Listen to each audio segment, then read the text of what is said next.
Pretty impressive wind. It's a pretty good surf. Cool. Besides numerous calls for bee stings, people boarding up their houses and disturbing beehives, we've had power outage at Barstow and Church. How all these cars go around you guys? Well, wait a minute, we're leaving. Tree limb has taken down a couple wires and caused a power outage for the entire area.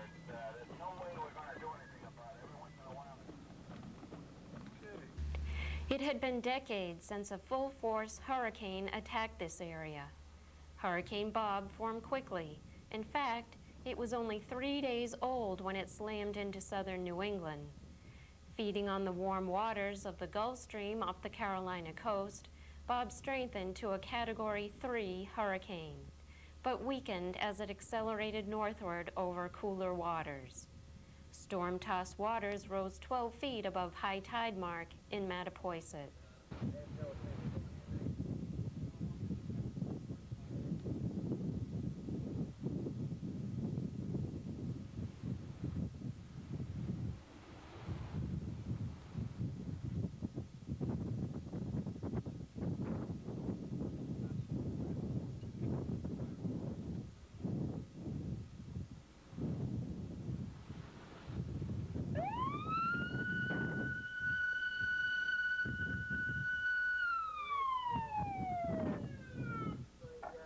Attention all residents, you're advised to seek shelter at the Old Rochester Regional High School immediately. Due to Hurricane Bob, emergency hurricane guidelines have been established. You want to clear the area and go to Old Rochester Regional High School immediately. Got two boats ashore over there. I don't know if this thing's focusing in correctly. I'm going to try to help it. That's a boat victim.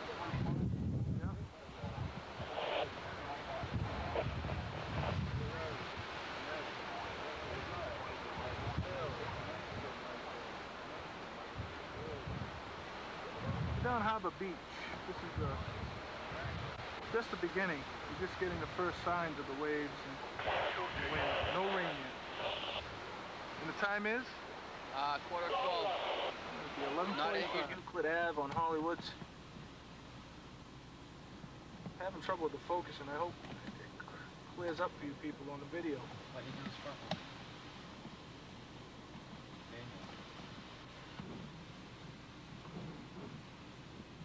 Go.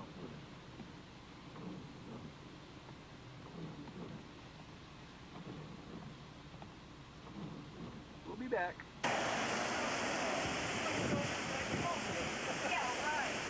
Conditions made it dangerous for residents living in low-lying coastal zones. They were urged to evacuate. Areas like Mattapoisett Neck, Brant Island, Harbor Beach, Crescent Beach, Angelica Point. Boats were being hauled up to the very last minute.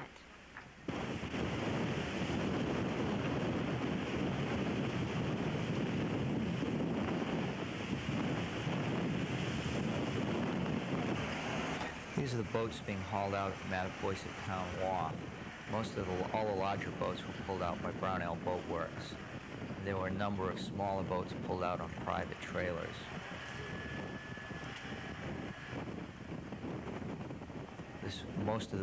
Some of the boats started coming out on Saturday. Some of the more conservative people pulled them out on Saturday.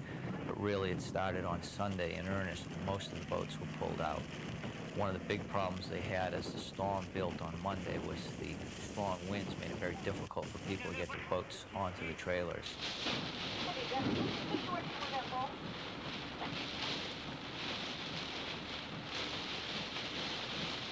Go down Union Ave, and I want to get a shot of the houses there. Maybe we'll get a before and after shot of Union Ave in that area. Dry and wet. Dry and wet, and assembled and disassembled.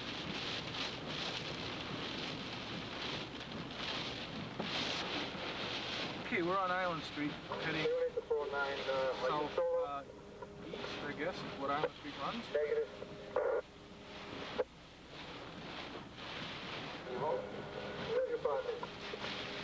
The storm is supposedly still an hour and a half away. You can hear the rain pelting the crew. You can obviously see the wind. Please take unit that needs that door unlocked, that even the Christians has the tools and the facilities to get into that Beretta.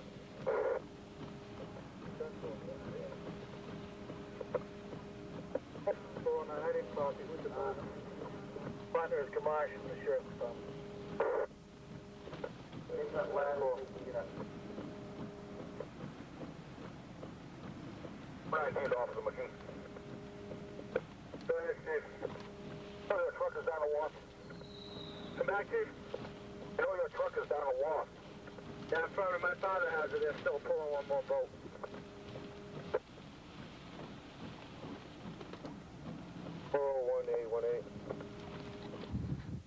With low-lying areas now evacuated, it was now time to secure the wharf area and assist Brownells with traffic so that they could move the last few boats out before the arrival of Hurricane Bob.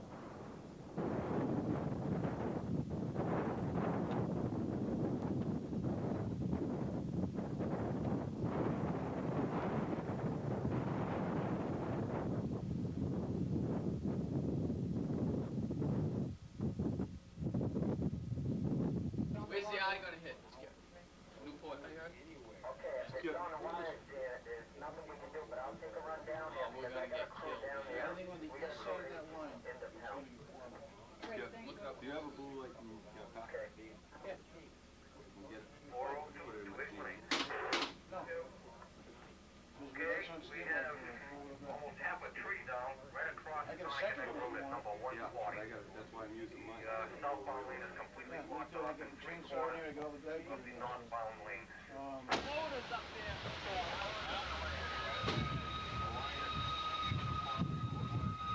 One of our primary concerns was to obtain access to all of the low-lying areas during Hurricane Bob. The Highway Department provided us with heavy equipment to move trees such as this one so that we could keep the roadways clear for emergency vehicles. At this point, this was our first tree to actually block Prospect Road just north of Angelica Avenue. Front end motor moved down that direction. Just looking over to Cove Street, Strawberry Point area. Cleared out Flower Terrace and Route 6. Right to the top road.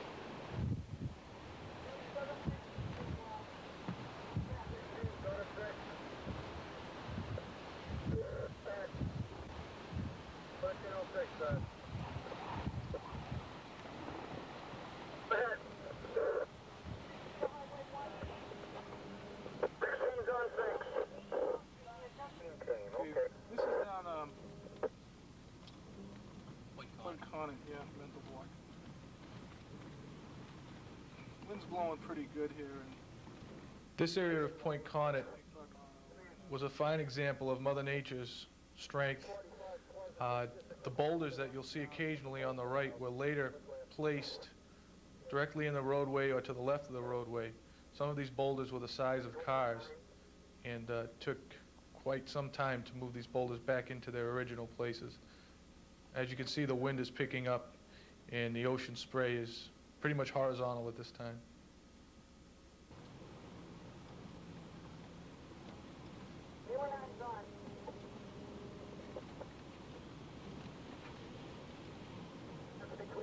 That's right around 11, Mattapoisett Neck Road. There's a tree right across the road. Baku Road.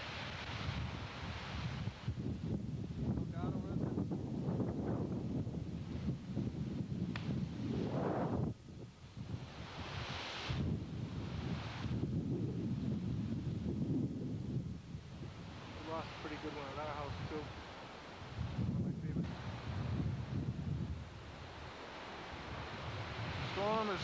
The storm is still not past our area.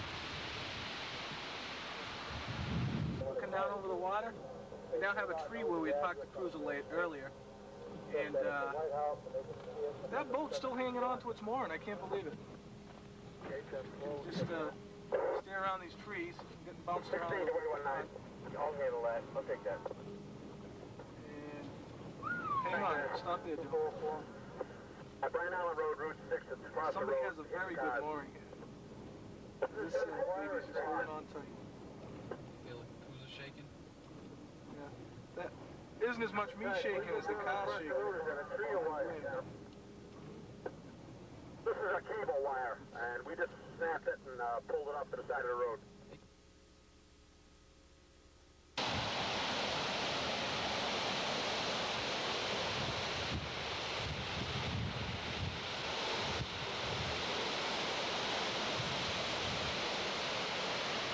Once again, we're on Pease's Point.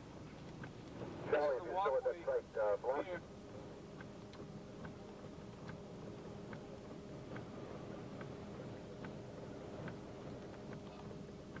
Okay, I'm here with Steve.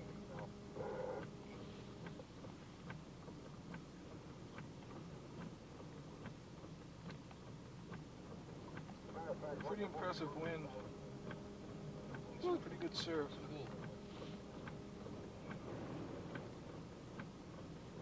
Storm surge must be coming in because this is the highest it's been here in a long time.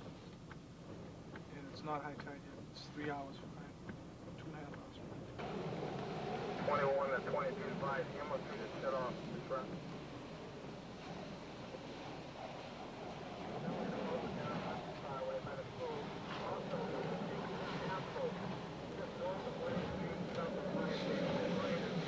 The car is actually shaking from the wind.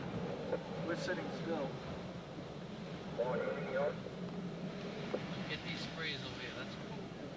I needed a highway department coming down here. I have someone helping me right now. We are still now. Up here by Second Avenue. You can't make the two, Charlie. I can't get no further than this. Shore Ave, down Harbor Beach. This was a street. You're supposed to go down there 100 yards and take a left. Where that boat is, that's Seems still like a street. problem. This is the end of Harbor Beach, where the Harbor Beach Club used to be, where there are now some well-designed houses which fared Hurricane Bob with just landscaping damage. All of this fence area was destroyed. Wow. Okay, we can't go through here either. You don't want to be in the salt water, so we're gonna clear out of here. Oh, yeah? See, we have quite a tidal surge coming in. Things are flooding over pretty bad. Have a report. Let's just poke our nose down. This is looking down Arcoot Beach. Arcoot Beach is now Arcoot Pond. Hot food ocean. Check out South Beach. Just watching our steps through these low limbs. This safe. Water on Main Street yet? You mean the 410? Yeah, receive. Stay down to your stand. Here. Flooded like this. It's down to waist deep up there. It's the town hall, all the way up to the town hall. 21 to 821. Harbor Beach, Arcoot. Crescent Beach is Has it been called What number is that on my cell, please? evacuation We site? evacuated at night. There's still people here, around here. A couple of houses on stilts are still gone. It's amazing. I can't get over the 3 to water. 400 or 818? My think friend's people- cottage is right there. It's up to the top with the windows. You I guys think all people set? respect we're set. hurricanes No a little problem. more I now. got no Okay. problem. Thanks Okay. a lot. No problem. All this Bay Street, Bay View I think people area will respect the is hurricane. being flooded.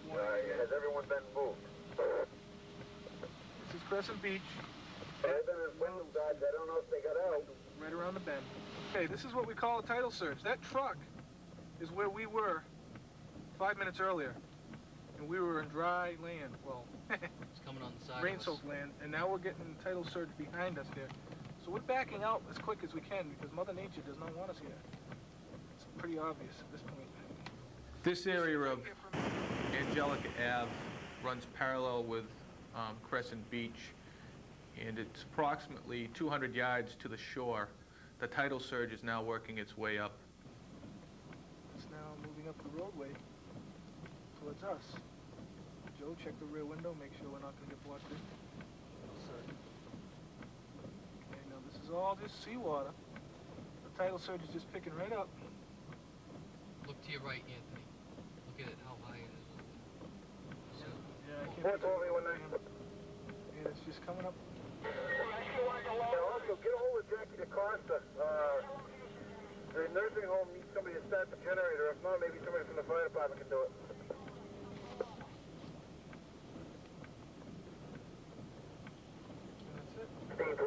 Once again, we have to back up. That's how quickly this tidal surge is moving up on us. That last sequence, when I said we'd wait 5 minutes, we only waited a minute. So this is how dangerous a tidal surge can be. That was 1 minute.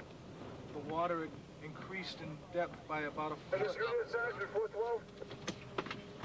Still have people trying to pull it. all the way across. They're very low. You have to be very careful going through. As you can see, the surge is continuing this way.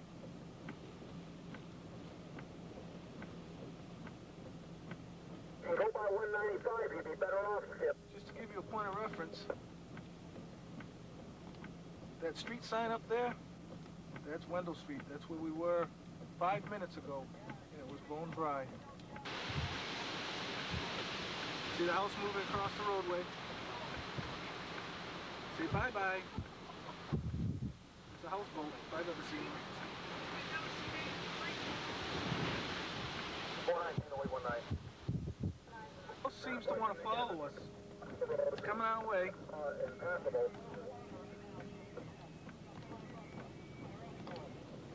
Okay. Oh, okay, it's gonna... Looks like it's riding off the Here telephone comes pole. the chief. The house is supposed to be right over there.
These are boats washed up in shipyard parked in Mattapoisett. Some of the damage they sustained was from being beat against the rocks on the way in. Fiberglass hulls don't stand up well against stone. Others were luckier. They came in during the tide surge and were lifted over the stone and were just deposited on the lawn and received relatively minor damage.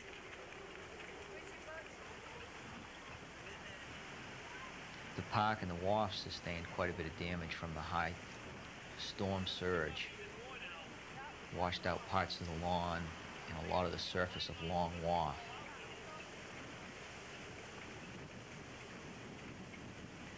A lot of the boats suffered damage only to things on deck, lifelines, bow rails and things like that, and minor damage to the hulls, chafing of gel coat and things like that.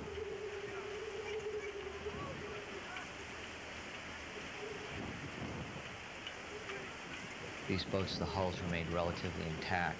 Again, they lost lifelines and those types of things on deck.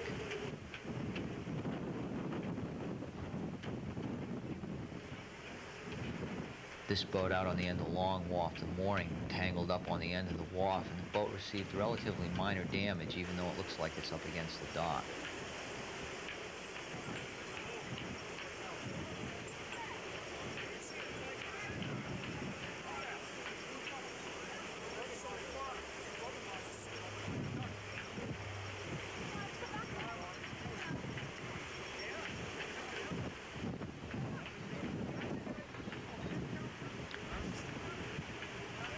These boats are washed up on Goodspeed Island and along the beach towards Shining Tides.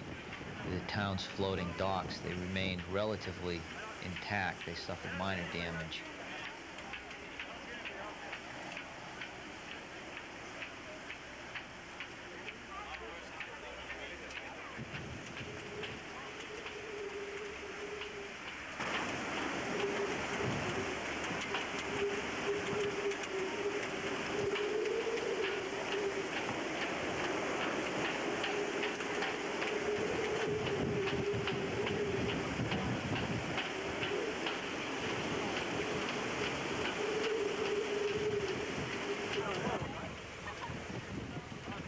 These are boats washed up at Camp Massasoit at Shining Tides.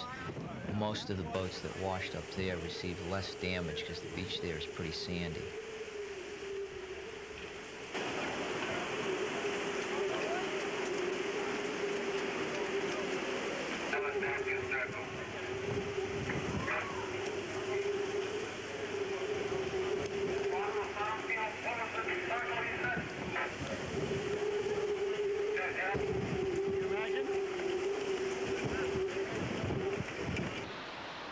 Right at Harbor Beach, actually at the entrance to Arcoot Beach. This segment was taken from the entrance to Arcoot Beach. Now looking at the pillars at the end of Harbor Beach, the entrance to Harbor Beach. I then circle around and you will see Arcoot Beach and the roadway that goes into Arcoot Beach completely submerged. There's approximately 3 feet of water, maybe 4 feet at the stone pillars. That is Arcoot Road that the water is running across. We believe this may have been the eye of the storm. This is the entrance to Arcoot Beach. There's Arcoot Beach down there. Good possibility that this is the eye of the storm.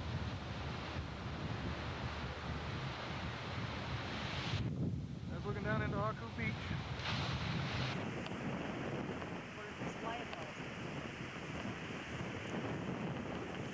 That's what we got.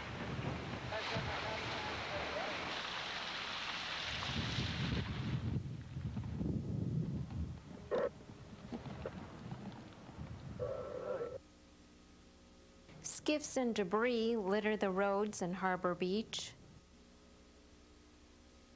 Go on. How you doing? Everybody braved pretty well here? Yeah, everyone made it. You want to go talk to that little lady? You can make that pickup now. All right.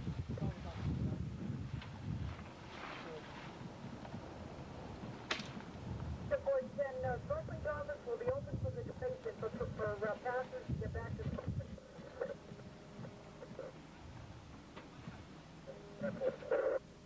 Right. Doing? How's Is everything everybody down here? accounted for in the area that you know?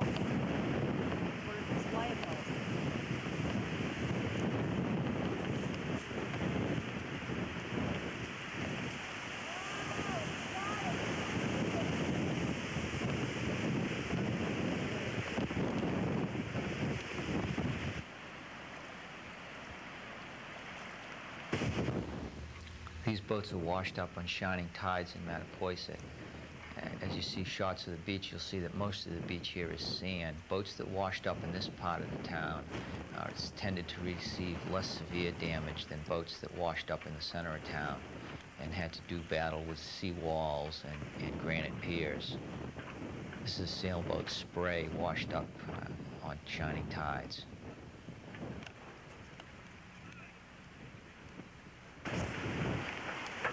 A lot of these boats had things like bent rudders and bent keels, and minor scratching of gel coat. You can see here that the beach is pretty sandy, and it's a fairly soft place for a boat to land in this kind of a storm. The difficult part is getting these boats off the beach and off the sand.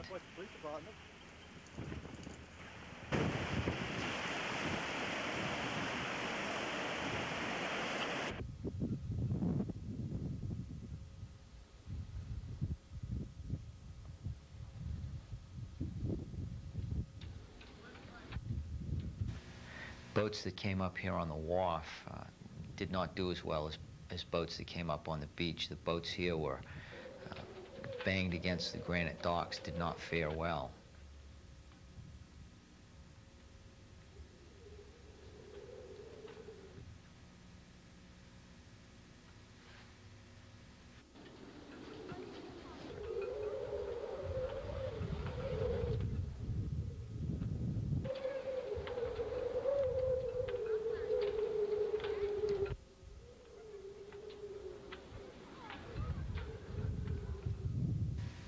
This boat came in and was rolled over and over by the waves against the seawall at Shipyard Park. And you can see it did not do well against the granite wall.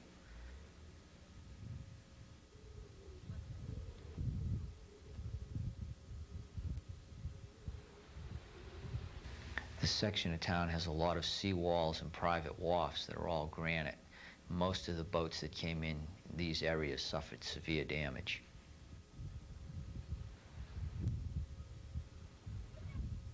How could it if it was on a mooring?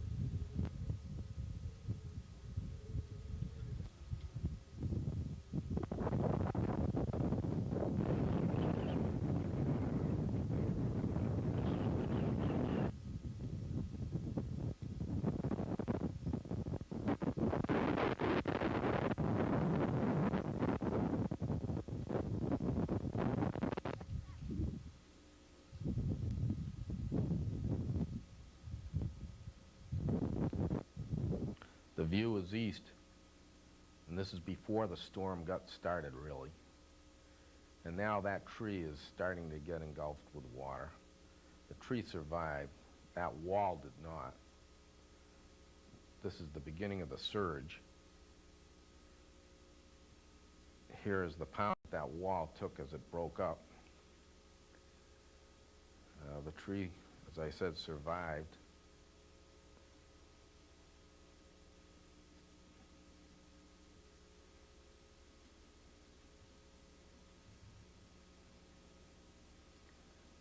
Here's a piece of the wall, and 54 came up to the base of that hut in the tree. There's the broken wall being pushed around. About to the crotch is where 54 came.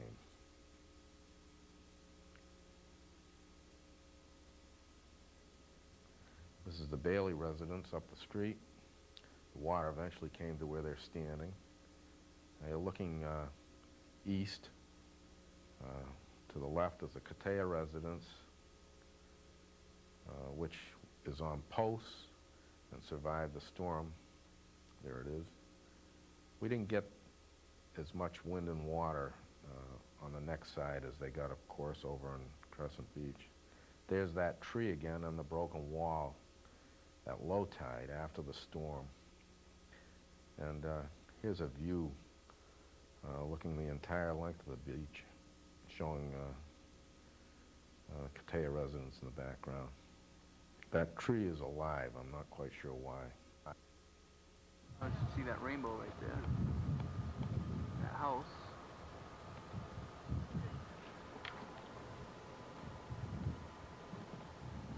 That beautiful sky after the storm. You can see that at the start, Hurricane Bob was moving very slowly. He was maintaining 75-mile-an-hour winds and staying over warm ocean waters. So by 9 p.m. Saturday, Hurricane Bob was in this position and drifting very slowly to the north. Now by Sunday morning, Hurricane Bob was in this area. He was increasing in strength. He was up to 80 miles per hour and still moving north. At this point in time, there was some concern about Bob hitting Cape Hatteras, North Carolina. However, at this point in time, he was forecasted to turn out to sea south of New England. So still, there was time to be prepared, but there was not any very early preparation done because the storm was not expected to affect immediate New England area. Now, by Sunday afternoon, Hurricane Bob was in this area. He was well east of the South Carolina coast. However, at this point in time, he had 90-mile-per-hour winds, so he was intensifying rapidly. He was not expected to continue intensification because hurricanes generally need 80-degree ocean water or warmer to continue intensification. The waters from about Cape Hatteras northward were all well below 80 degrees at this point in time in August. So as the storm was was continuing to move north and just beginning to have an eastward drift to it, the National Hurricane Center out of Miami, Florida, was expecting Bob to slow down in intensification. However, by the time Sunday night came around, Hurricane Bob was located off of Cape Hatteras with 115 mile-per-hour winds and beginning to speed up. As you can see, these 3-hour interval dots are getting further apart, which indicates that Bob was speeding up his northeastward motion. Now all interests along the Atlantic coast further north of here were getting very concerned about where Bob was going to go. However, little did they know they only had a mere 12 to 24 hours to get prepared for this storm, and it was just now beginning to stop its intensification. However, it was not yet weakening. So by Monday morning, Bob was sitting off of the mid-Atlantic coast in this area. Now he was moving very rapidly northeastward with still 115 mile-per-hour winds. And by the time Monday afternoon came around, which is when Bob struck this area, it was moving in this area, moving in a northeasterly direction. Bob hit Block Island with 120 mile-per-hour winds. As it crossed the land, as it passed by this area, it began weakening very rapidly, and by the time it hit the south shore and crossed back out into the Gulf of Maine, which is this area in here, it was down to 95 miles per hour.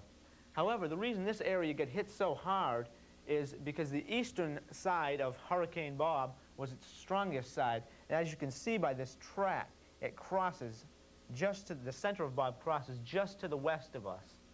This would mean that we were on the eastern side of the storm, but very close to the center, which is in the most dangerous part of the storm. This is why places such as Falmouth and Marion, Mattapoisett, Wareham, and parts of the Cape got hit so hard with Bob. So by 3 o'clock, Bob was exiting the area and weakening, so that by the time it was 6 o'clock on Monday evening, Hurricane Bob had reached the coast of Maine and was now downgraded to Tropical Storm Bob with 70 mile-per-hour winds, and it moved into Maine and continued dissipating.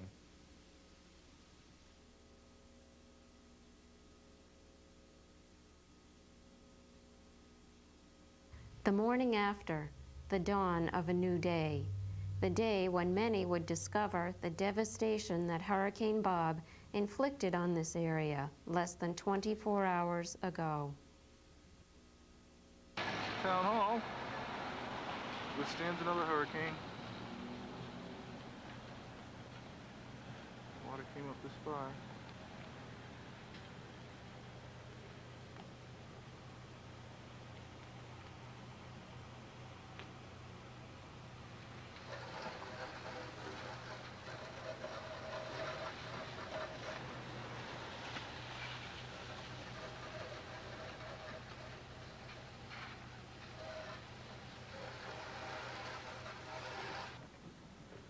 Directly across from Town Hall, looking out over Eel Pond.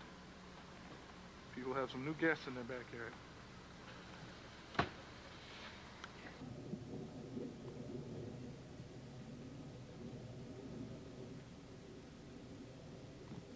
Looking from the Town Wharf over to Town Landing.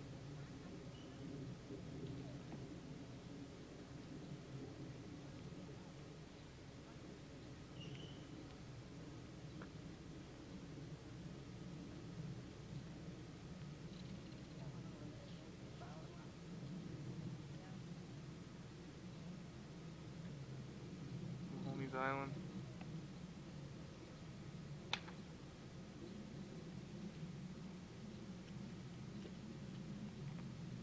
Over to Eel Pond.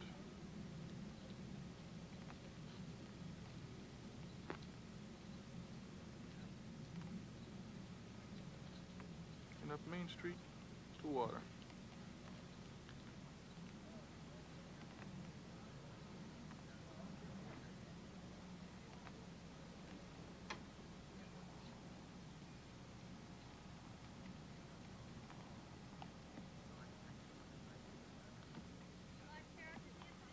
The sailboat rests on the pier.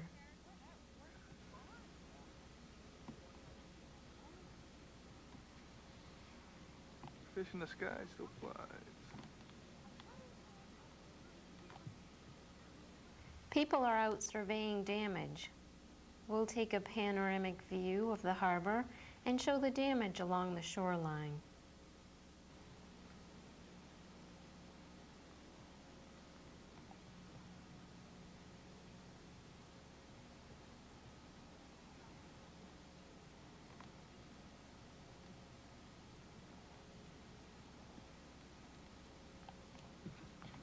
You want a marine engine? Or two?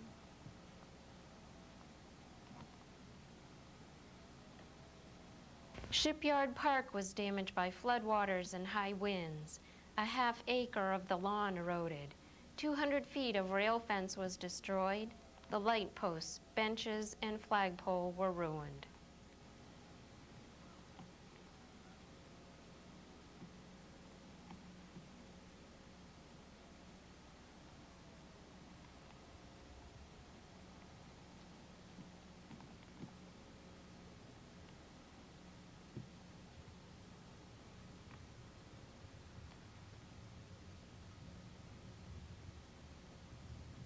A large piece of granite from the end of this wharf ended up just north of here. And there it is. And there's another one just beyond it. The water just picked these pieces of granite right up.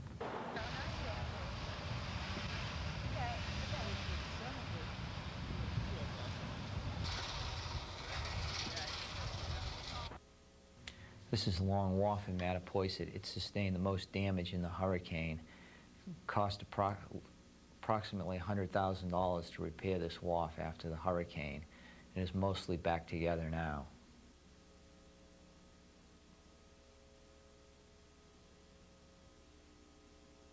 The Mattapoisett Town Beach also received extensive damage.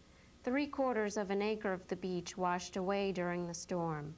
87 square yards of gravel base and sand washed away from the bathhouse. The parking lot area washed away.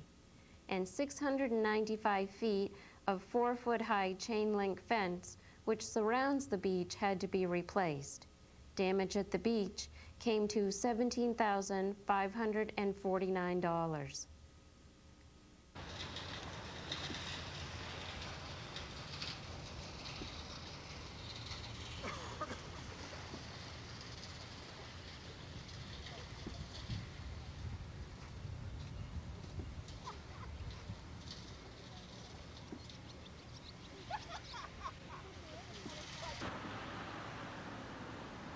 This car on Old Marion Road became one of Hurricane Bob's victims. These spruce trees survived 3 other hurricanes, the big ones, 38, 44, and 54, but not Bob. Well, here we are in the Crescent Beach section now of Mattapoisett, another favorite spot for a lot of summer people, and Hurricane Bob wasn't very kind to Crescent Beach also. As Angelica Point goes, so goes Crescent Beach in many respects, except Crescent Beach, the depth of the community is a lot deeper as far as being in harm's way with the surge and so forth. But Crescent Beach took their licks, as you can see from these tapes from Debbie Stinson. And there wasn't, I would say everything on the south side of Angelica Avenue, was in harm's way for a bit. As you can see from these tapes, looking down towards the water now. Some of the houses were knocked off the foundation and floated a bit, and some were just knocked off and long gone and hard to find. Over there at Ned's Point, and coming back towards Crescent Beach now. Pico Beach, well, that would be the Crescent Beach area also, yeah. And they were all boarded up and ready for the storm, and they held out okay. We are about 50 yards from the water, and that house is no longer there. Yeah, a lot of devastation. The good thing, if there's a silver lining in any of this, is that the houses that get a chance to rebuild, and we hope they all will that want to. They will be built according to what the next storm should bring, and like that house there, will be up on stilts. Yeah, that wasn't a nice sight to return to.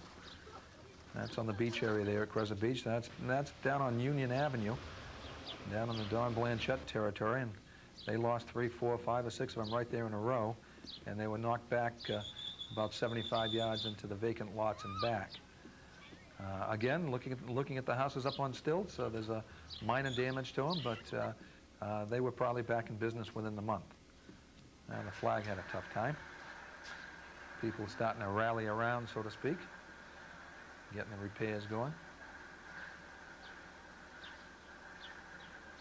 A lot of work to be done down there, and a lot of work has been done at this point down at the Crescent Beach area.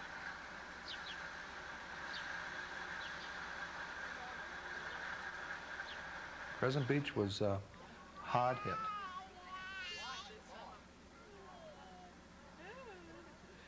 Like 54 and 44 before it, a lot of movement of cottages banging into others, and to be reshaped forever.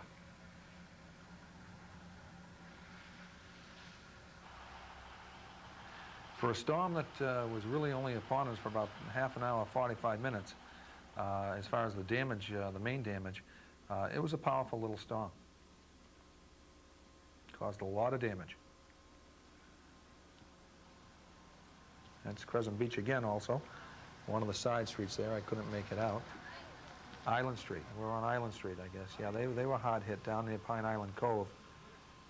Another top shell fishing area in town. Cottage after cottage just rammed into each other. Probably that's what held a few of them from floating away. There's a shot of Angelica Point from the Crescent Beach area. And again, in the background, there's a house up on stilts that looks like it had only a minor annoyance.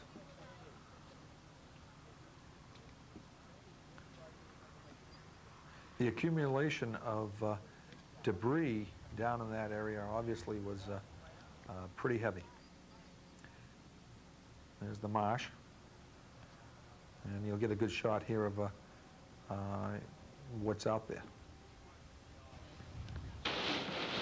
Okay, we're on Island Street, heading south east, I guess, is what Island Street runs.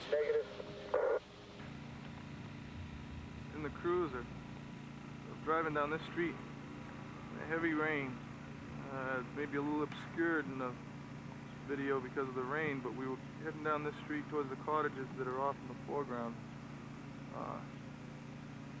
These cottages were originally to your right. They're now very convenient roadblocks, keeping the spectators out from the waterfront.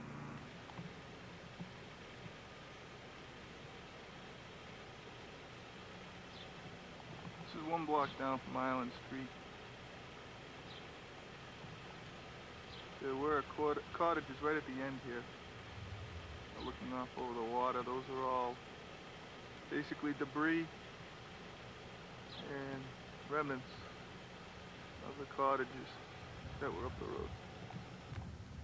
This was cross street down Crescent Beach, I believe, Island Street, but as you can see, the cottages are pretty much strewn about. Bottom of somebody's shed. This cottage is still in its original position, but it now has a new neighbor and some extra propane tanks.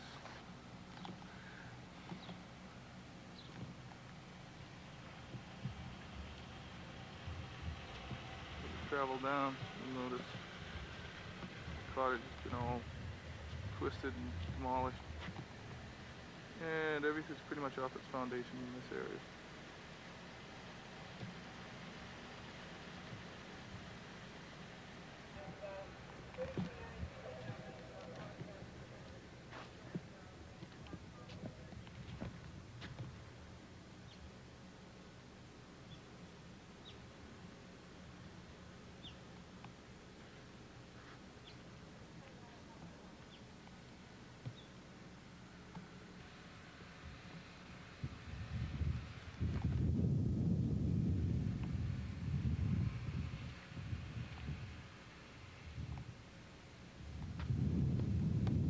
opposite end of Island Street.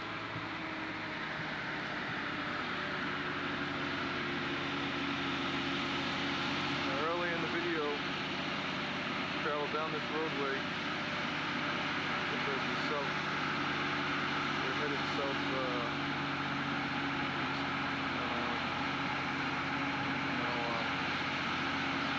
Blocked off. I'm going to give you the after footage facing the tracks of where we went with the cruiser. You can hear the rain pelting the grill. You can obviously see the wind. Picking up. Unit that needs that door unlocked, that even the Christians use the tools and the facilities to get into that Beretta.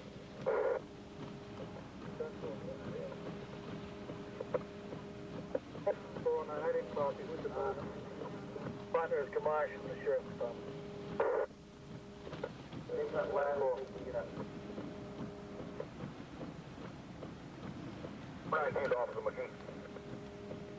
I'm going to do my best to hold the camera steady, but I want you to just get a good look at the difference between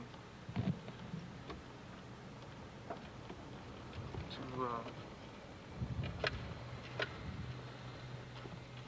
pieces of tape here. You're going to have two cottages just as we had before. Then there should have been 1, 2, 3, 4. That's half of number 5.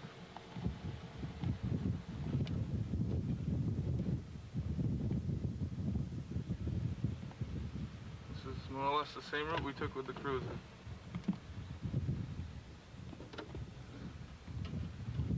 Except we took a right here. Now I'm going to go down here and show you where one of the cottages ended up. There was a cottage right here. Driven straight back. And it disappeared.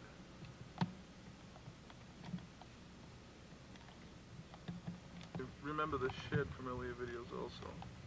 It was standing here, this corner.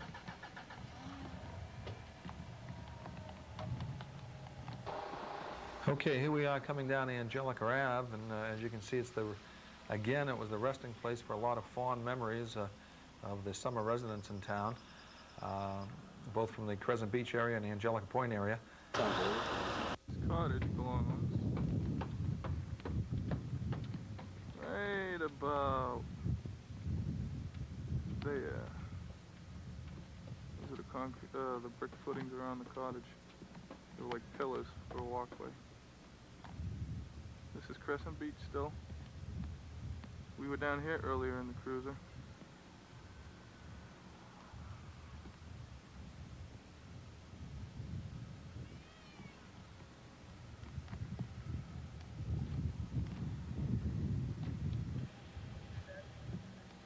This cottage belongs directly behind me, about 100 feet away.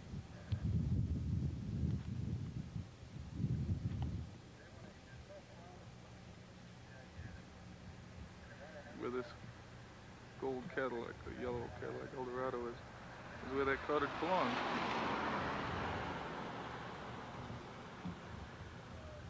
This area right here all is washed back about 100 feet, 200 feet.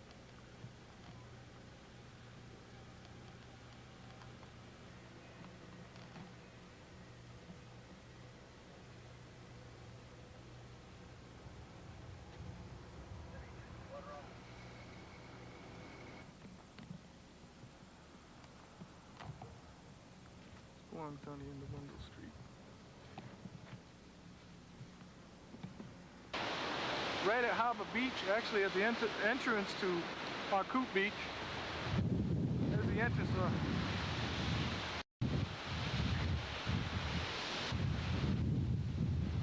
Sorry for the focus being off. Correctly, we spent quite a bit of time here. This is the corner of Harcourt Beach, Harcourt Road. And after reviewing some of the video, I noticed that my footage was blurry here. But we were looking at those pillars, and there's a good 3 feet of water at least there, if not 4 foot. During the beginnings of the title search, we weren't even close to full title search. The water was up to here. That's looking down into Haku Beach.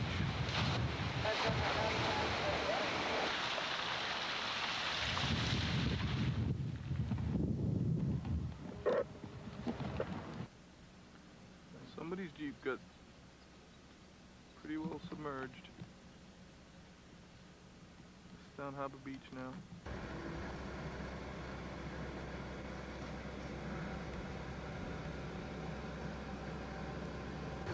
Harbor Beach. Earlier in the video, we saw this area being advised to evacuate. 7 homes were destroyed by the hurricane. 1 was condemned. Currently, there are 5 permits for rebuilding.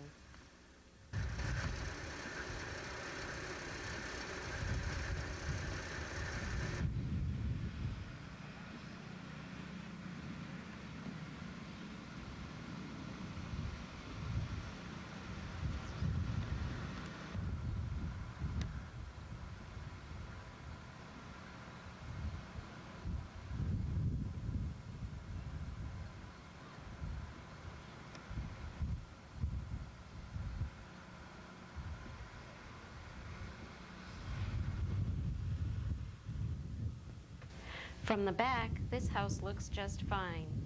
Wait till you see the front of it, or what's left of it.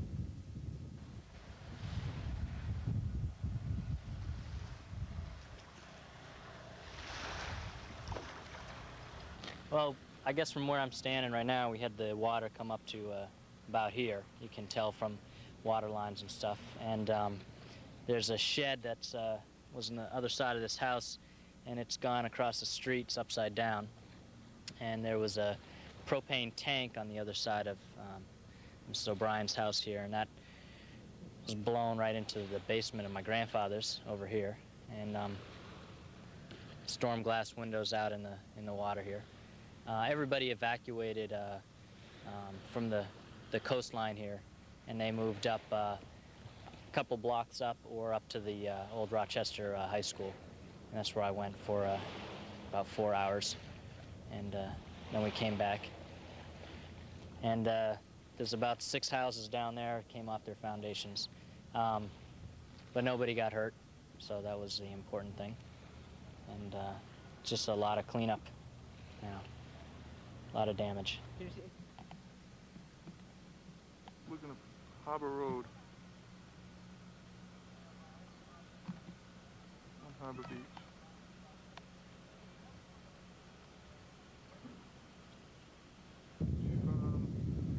South looking north. Lindsay's getting impatient, so I gotta go.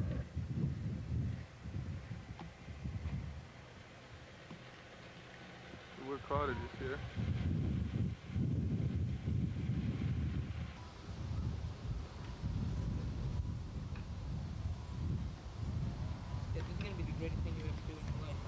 Okay, my name is Sergeant Rick Siegel in the Mass State Police, and our presence here at what we refer to as the Command Post Number 1 at the Mattapoisett Police Station, and we have another command post in Swifts Beach, Command Post Number 2.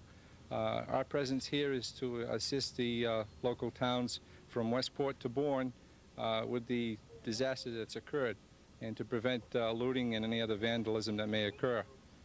We have stationary patrols checking passes, special permits for people to go down and check their property, and we have roving patrols to look around to prevent looting.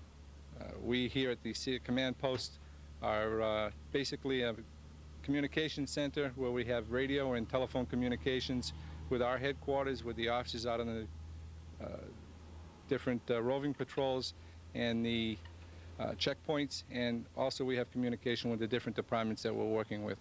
The National Guard is also in Swifts Beach with some heavy equipment and security, and they are also in the town of Mattapoisett with security.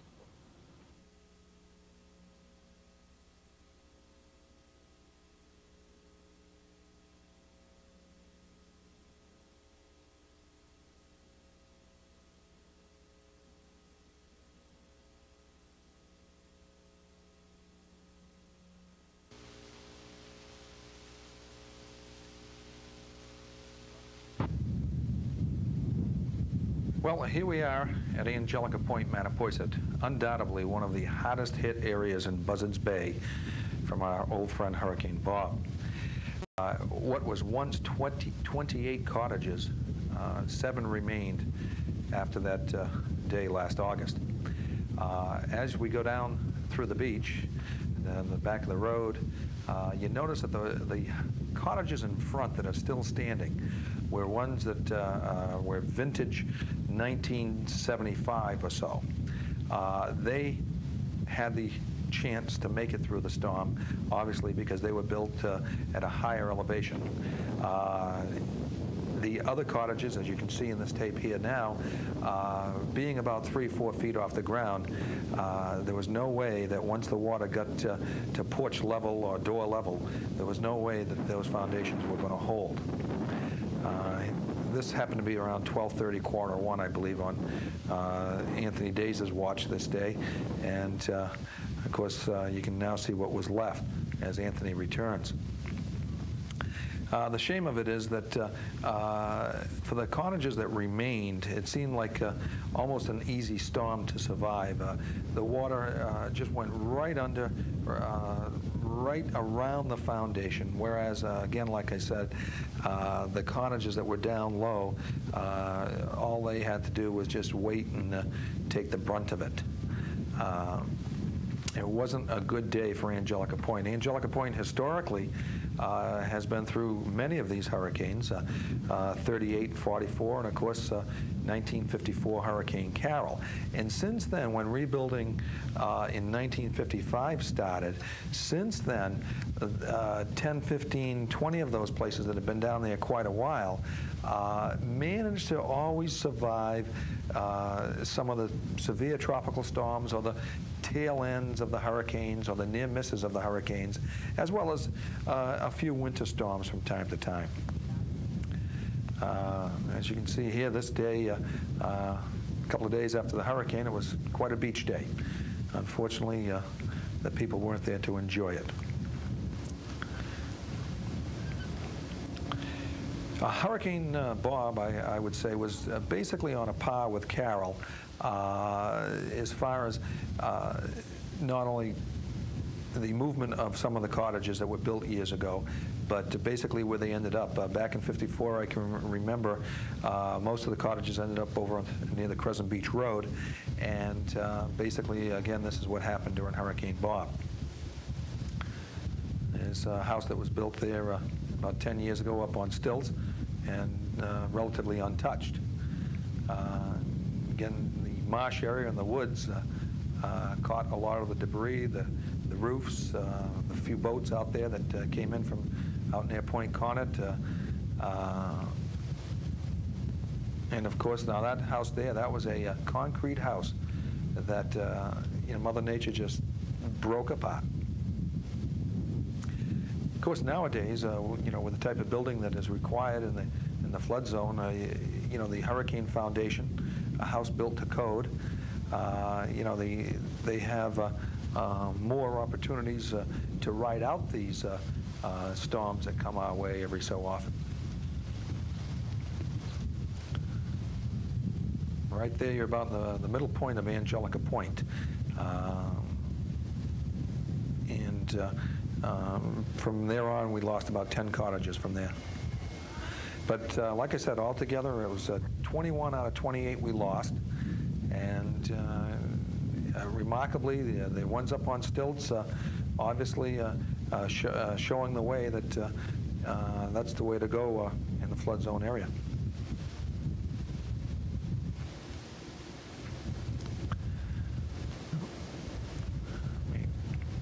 Have the shellfish watering out, checking the beach here and checking to see if any scallops came in, I guess. But the shellfish, from the storm, there was no damage to the shellfish beds, and it was business as usual as far as the shellfishmen were concerned about a week later. Pease's Point section of Mattapoisett, they were relatively untouched from what I could see in my travels around town at that point. as well as the Point Conant section weathered it pretty well also. Okay, we're in the Brant Island section of town now, and it looks like the wind's still blowing. There's the marina down at the tip of Brant Island, and obviously they had their share of damage, although there's a few ships still at rest there.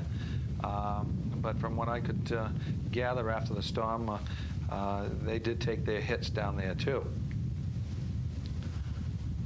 Yeah, there's a boat come to rest at the side of a house. That's not what you really want to have for a visitor. All in all down there, even with the boats being banged up and tossed around, they managed to survive it. Here's the man-made causeway over to Brant Island itself. Okay, it's 2 days post-hurricane, 2.5 days. Skies are finally clearing, and my camera's finally working.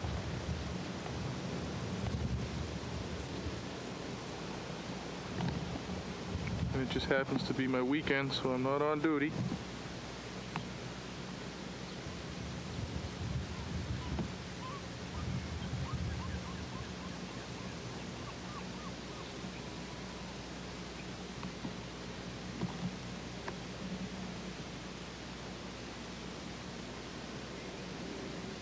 I'm at the town landing.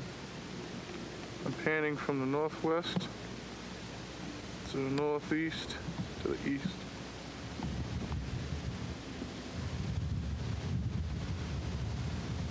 There would have been a lot more boats littering the shores if it had not been for Brownell Boat Works. What I believe is over there with the crane right now. I believe that's what you have sticking up out of the trees. Removed well over 300 boats, I believe. YMCA camp is to our right, and the spray is gently placed down.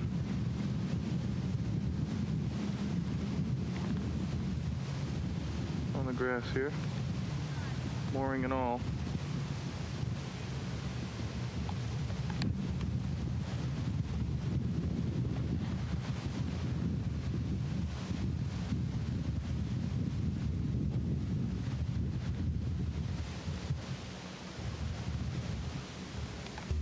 This is Paul Zikowitz's charter boat, the Spray. It's the 16th reproduction of Joshua Slocum's boat, the Spray. The original Spray circumnavigated the world. The book, Sailing Alone Around the World, is the story of the 46,000-mile voyage. It's 45 feet on deck and 55 feet overall. The Spray is located in Oak Bluffs.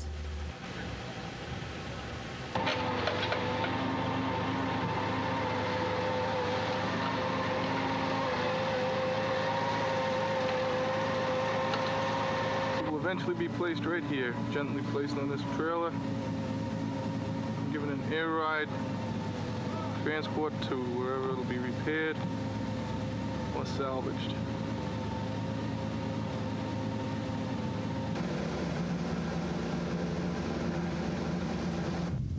And of course, everywhere you went around town, in the marsh and the woods area, you found the sailboats and the power boats that couldn't hang on through the fury. From Westport to Wareham, 120 homes were destroyed. Over 800 boats washed aground or sank. Damages from Hurricane Bob totaled $1.5 billion, covering the area from Westport to Wareham. The damage to homes was greatest in Mattapoisett, where 76 homes were destroyed by Hurricane Bob. Special thanks and recognition go to police, fire, civil defense and shelter directors, the highway department, boat haulers, all town employees and agencies who pulled together, putting in countless hours to get everyone through Hurricane Bob. Area restaurants donated food to those staying at the civil defense shelter. ORR district business manager Andy Santos called in the cafeteria crew and custodians to assist the Red Cross in providing food. At the peak of the storm, 280 people evacuated to Old Rochester Regional High School, including many motorists who were stranded on 195 after it was closed down. The fire department auxiliary fed not only the volunteer firemen, but also the utility crews.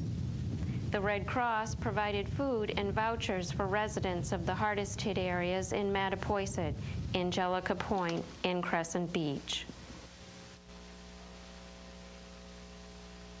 Boats had to be removed either by crane, helicopter, or barge. Of course, Hurricane Bob spared no one. Fallen trees caused electric power, telephone, and cable TV outages in Mattapoisett, Marion, Wareham, and Rochester. Continental Cablevision crews helped make streets passable by assisting with tree removal until we could safely work to restore cable service. We received assistance from other Continental systems, including Quincy, Easton, Mashpee, Brockton, and Attleboro. We also hired subcontractors, all in an effort to restore cable service as soon as possible. We replaced over 10 miles of cable plant and over 38 miles of drop wire. Approximately 1,500 individual drops were replaced due to Hurricane Bob's destruction. For many, electrical service wasn't restored until 5 days after Bob hit. The only good thing about Bob was that he was here for only 3 hours to wreak havoc in our area. Hopefully, we will not see a hurricane as destructive as Bob for a long time to come.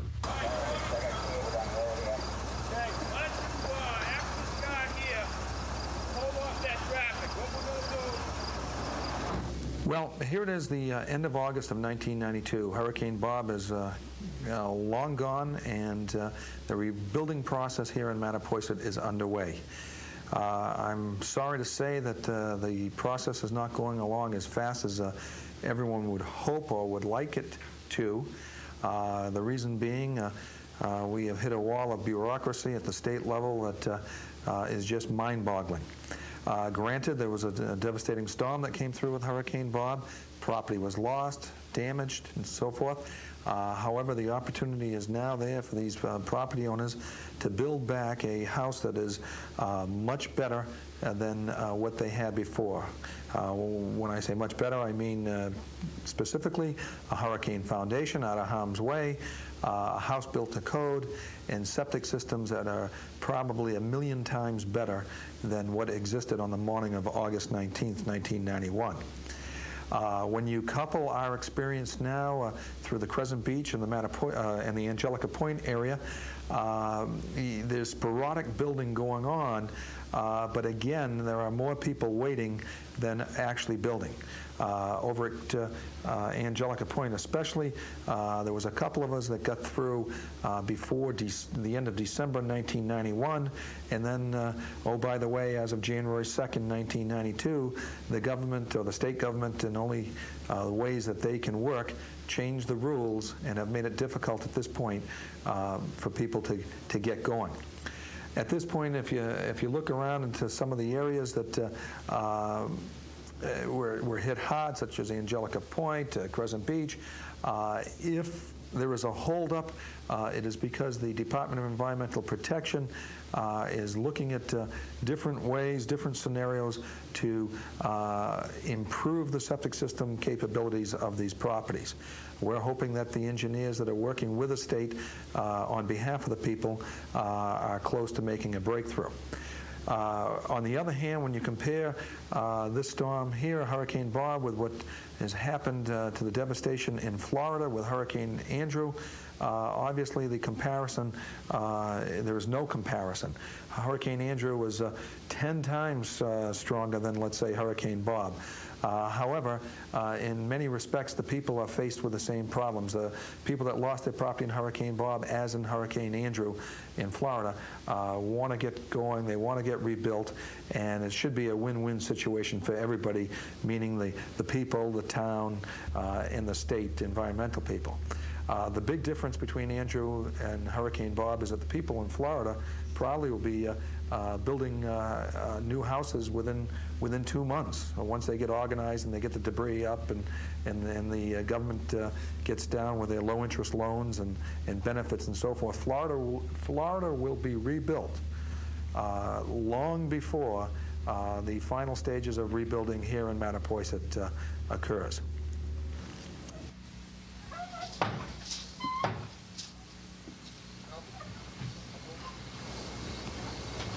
Okay, I got a couple of wrenches in the back of the truck. Repairs to Long Wharf are complete. Repairs to Middle Wharf are next. The fencing at Shipyard Park has been replaced, repaired by a group of residents headed by Selectman Paul Lambalot. The shade shed at the beach has been repaired by the Mattapoisett Lions Club.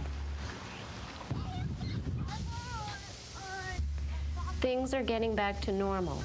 People are enjoying the beauty and serenity of the waterfront once again.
feet.